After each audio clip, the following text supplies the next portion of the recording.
आज के इस बहुत ही इम्पोर्टेंट कार्यक्रम के प्रणेता दिल्ली मेडिकल एसोसिएशन के पूर्व अध्यक्ष डॉक्टर हरीश गुप्ता जी और इस कार्यक्रम में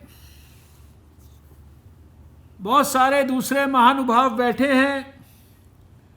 कुछ को मैं देख पा रहा हूँ, कुछ को मैं सुन पा रहा हूँ, कुछ के बारे में जान पा रहा हूँ।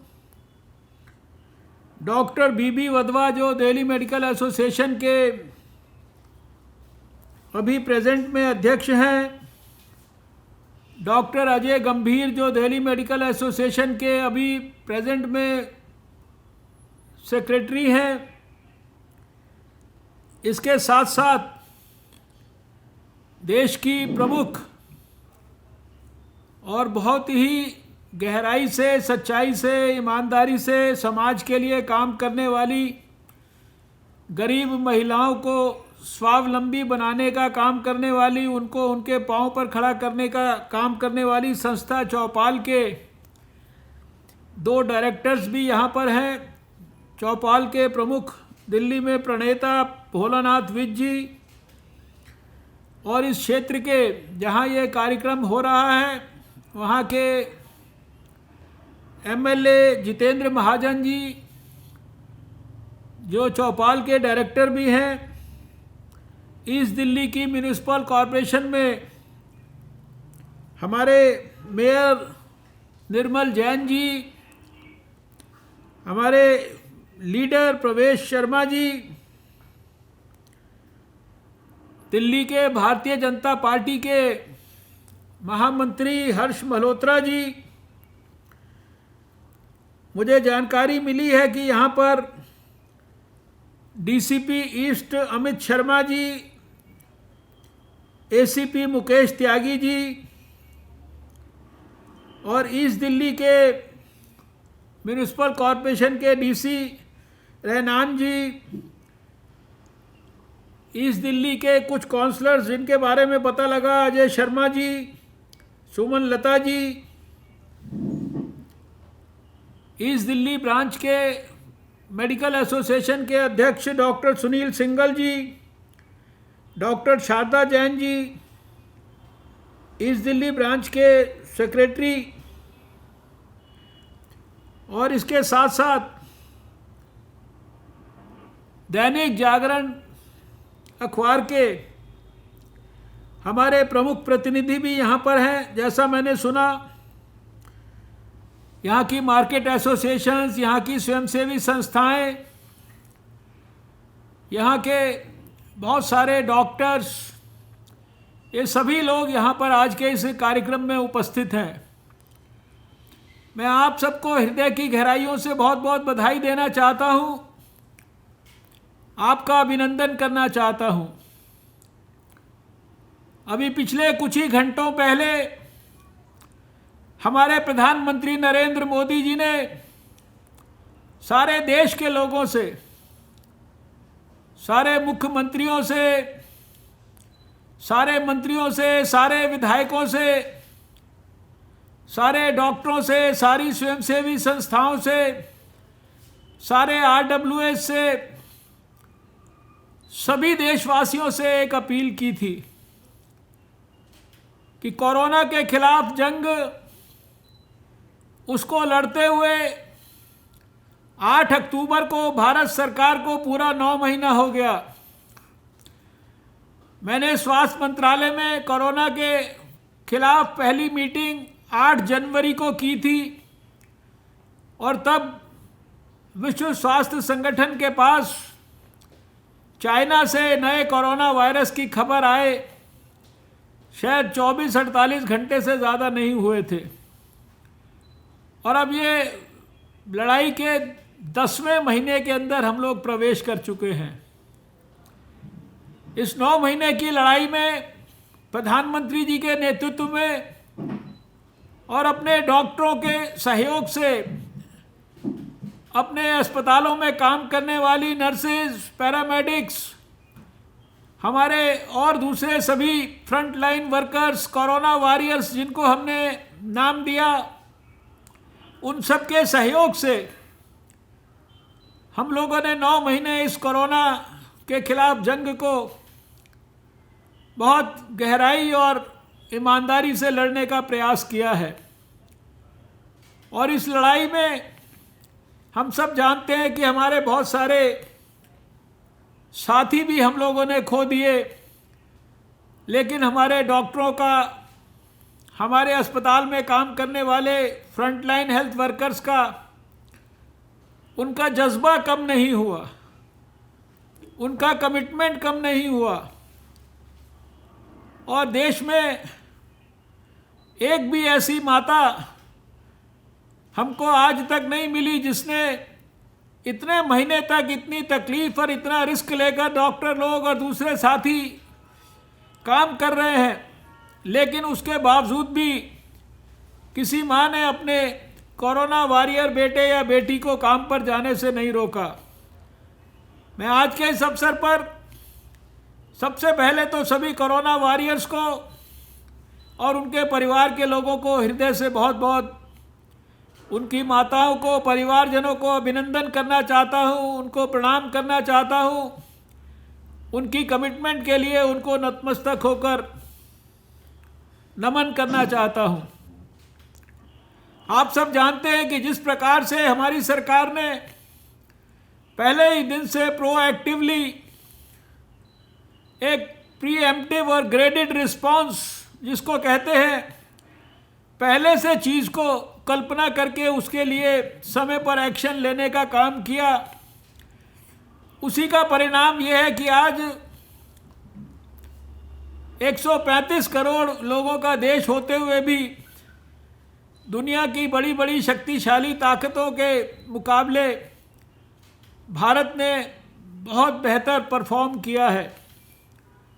आज दुनिया में सबसे ज़्यादा हमारा रिकवरी रेट 86 और 87% के बीच में है, और दुनिया में सबसे कम हमारा मोर्टेलिटी रेट केवल 1.5% के आसपास है। आप जानते हैं कि ये यात्रा कितनी लंबी रही और इसमें कितने तरह के प्रयास हुए। एक लेबॉर्ट्री से 1900 से ज़्यादा लेबॉर्ट्रीज तक पहुंचना, एक दिन में 10 लाख से 15 लाख तक ऐसे टेस्ट करना जिस टेस्ट को करने के लिए कुछ साल पहले सैंपल भारत से अमेरिका भेजा जाता था। ये बहुत लंबी पुरानी बात नहीं है, ये 5-7 साल के अंदर की बात है। और लाखों कोविड के डेडिकेटेड बेड्स को क्रिएट करना, सब प्रकार की जो आवश्यकताएं हैं उसकी पूर्ति, जिनकी कमी होती थी उनकी कमी जो है पूरी करके, पीपीई किट से लेकर N95 मास्क तक, वेंटिलेटर तक, दवाइयों तक, ये सारी चीज़ें इतनी मात्रा में भारत में उपलब्ध कराना कि आज जिन चीज़ों को हम इंपोर्ट करते थे इसी 9 महीने के अंदर, उनको आज हम एक्सपोर्ट करने की स्थिति में आए हैं। हमने जब ज़रूरत पड़ी तो लॉकडाउन भी किया, और जब इकोनॉमी के साथ कोरोना की लड़ाई का बैलेंस बनाने की ज़रूरत थी तो हिम्मत करके अनलॉक भी करके दिखाया। और एक एक करके जैसे लॉकडाउन के विभिन्न फेजेस थे, ऐसे ही अब अनलॉक के भी विभिन्न फेजेस आगे बढ़ रहे हैं। इतने दिन की लड़ाई में हम सबको एक बात तो ज़रूर समझ में आ गई है कि यद्यपि कोरोना वायरस, इसका ट्रांसमिशन रेट बहुत ज़्यादा है, ये बहुत जल्दी एक दूसरे के बीच में ट्रांसफ़र हो जाता है, लेकिन एक बात ये भी समझ में आई कि कोरोना वायरस से अपने आप को और समाज को बचाने के लिए किसी बड़ी रॉकेट साइंस की आवश्यकता नहीं है। छोटी छोटी सावधानियां अगर हमारे देश के लोगों को अपनाने के लिए हम प्रेरित कर सकें और ये सुनिश्चित कर सकें कि उनके अंदर किसी भी प्रकार की चूक नहीं होगी, उनमें किसी भी प्रकार की ढील नहीं होगी, तो निश्चित रूप से कोरोना वायरस के ट्रांसमिशन को हम बहुत जल्दी कट कर सकते हैं। और बार बार प्रधानमंत्री जी ने दोहराया है, सबने दोहराया है, हर फोरम से सैकड़ों बार देश के लोगों को ये बताया गया है कि अगर आप विशेषकर घर से बाहर निकलते समय तो ज़रूरी एक अच्छे मास्क का इस्तेमाल करते हैं, अपने नाक को और मुंह को उस मास्क का इस्तेमाल करते समय ढकते हैं, बातचीत करते समय भी मास्क को अपने नाक और मुंह से नहीं हटाते हैं, दूसरे लोगों से 2 गज की दूरी बनाकर रखते हैं और अपने हाथों को साबुन से और पानी से धोते रहें। ज़रूरत पड़ने पर ही घर से बाहर निकलें और बिना ज़रूरत के कहीं पर भी भीड़ भड़क्के के इलाके में ना जाएं। तो विषम से विषम परिस्थितियों में भी हम अपने आप को कोरोना से बचा कर रख सकते हैं। इसलिए प्रधानमंत्री जी ने भी ये कहा कि अभी जब अनलॉक हो रहा है तो सारे देश के अंदर एक जन आंदोलन के रूप में ये बात बार बार दोबारा से लोगों को ध्यान दिलानी ज़रूरी है, क्योंकि अभी भी समाज के अंदर बहुत स्थानों पर देखते हैं कि लोग मास्क का ठीक से इस्तेमाल नहीं कर रहे हैं। शायद बहुत सारे लोग अभी भी ऐसे हो सकते हैं जिनको एक मास्क उपलब्ध होना ये भी एक बहुत कठिनाई का कारण बनता है। उनके पास एक मास्क जैसा बेसिक कोरोना से लड़ाई लड़ने के लिए हथियार उपलब्ध नहीं है, और अगर मास्क है भी तो वो शायद उस मास्क का ठीक प्रकार से इस्तेमाल नहीं करते हैं। पढ़े लिखे लोगों को भी हमने देखा है कि उनका मास्क नाक के नीचे लटका रहता है, बात करते हैं तो फटाफट मास्क को हटा देते हैं। यानी सारे दिन भर की गई मेहनत जो मास्क की द्वारा हमको रक्षा मिलती है वो हम 1 मिनट में अपनी लापरवाही या जानकारी के अभाव में उसको समाप्त कर देते हैं। इसलिए प्रधानमंत्री जी ने बड़ा आंदोलन देश के अंदर छेड़ने के लिए सारे लोगों को कहा है। और आज मुझे खुशी है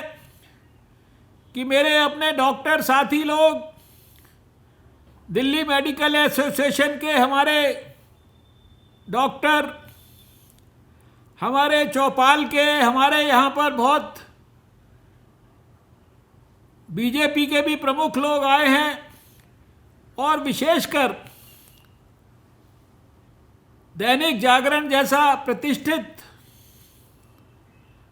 मीडिया का संस्थान इस आंदोलन के साथ जुड़ा है। ये दिल्ली में इस प्रकार का पब्लिक में जाकर डॉक्टरों के द्वारा ये आंदोलन छेड़ना, दिल्ली मेडिकल एसोसिएशन और दिल्ली मेडिकल एसोसिएशन की विभिन्न ब्रांचेस के द्वारा आज ये आंदोलन रोहतास नगर से शुरू हो रहा है। लेकिन जैसा कि मुझे जानकारी है कि ये सारे दिल्ली के अंदर डॉक्टर लोग फील्ड में जाकर आरडब्ल्यूए के लोगों के साथ मिलकर, मार्केट एसोसिएशंस के साथ मिलकर, सार्वजनिक जीवन में काम करने वाले कार्यकर्ताओं को प्रेरित करके ये निःशुल्क मास्क और सैनिटाइज़र जैसी चीज़ें ये लोगों को बांटेंगे, लोगों को शिक्षित करेंगे, लोगों को मोटिवेट करेंगे, लोगों को एक्टिवेट करेंगे। मैं ये समझता हूँ कि इस कार्यक्रम के करने से बहुत बड़ी संख्या के अंदर दूसरे जो हमारे एनजीओज और आरडब्ल्यूएज हैं उनको भी इसी प्रकार का काम बड़े पैमाने पर करने के लिए प्रेरणा मिलेगी। यूँ तो पिछले 9 महीने से बड़ी संख्या के अंदर बहुत सारे एनजीओज इसके अंदर काम कर रहे हैं। बहुत सारे कोरोना वॉरियर्स को आपने, जिन्होंने अलग अलग तरह की समाज के लिए सेवा दी है, देश के लिए सेवा दी है, कोरोना से रक्षा के काम में समाज की मदद की है, उनको आपने सम्मानित किया है। बहुत बड़ी संख्या में देश की स्वयंसेवी संस्थाओं ने उस कठिन दौर के अंदर जब करोड़ों की तादाद में हमारे गरीब माइग्रेंट वर्कर भाई, उनको भोजन की ज़रूरत थी, उनको रहने के स्थान की ज़रूरत थी, वो लॉकडाउन में एक ही स्थान पर फंस गए थे, उनके लिए सब प्रकार की व्यवस्थाएं की। दूसरी तरफ सरकार ने भी नरेंद्र मोदी जी के नेतृत्व में किसी भी प्रकार की कोई कमी नहीं छोड़ी। 80 करोड़ से ज़्यादा देश के अंदर लोगों के लिए भोजन की सामग्री के साथ साथ इस विषम दौर के अंदर उनके खातों में डायरेक्ट पैसा जमा कराने तक बहुत सारे इस तरह के प्रकल्प प्रारंभ कराए, गरीब कल्याण योजनाएं शुरू की, और अभी आत्मनिर्भर भारत जैसी महत्वाकांक्षी योजना को शुरू किया है। कोरोना होते ही उसके खिलाफ लड़ाई में सारे स्टेट गवर्नमेंट्स को बड़े पैमाने पर आर्थिक सहायता से लेकर सब प्रकार की जो ज़रूरत की चीज़ें थी वो सारी की सारी उपलब्ध कराई। एक एक स्थान पर देश के अंदर नई लेबॉर्ट्री विकसित करने के लिए सहायता की। आज 97% देश में 3 घंटे का रास्ता तय करके हम एक लेबॉर्ट्री तक पहुंच सकते हैं। ऐसी स्थिति भारत के अंदर हमारी सरकार ने क्रिएट की है। मैं डॉक्टर हरीश गुप्ता को, डॉक्टर बीबी वधवा को, भोलानाथ विज जी को, सभी संस्थाओं के दूसरे पदाधिकारियों को और दैनिक जागरण ग्रुप के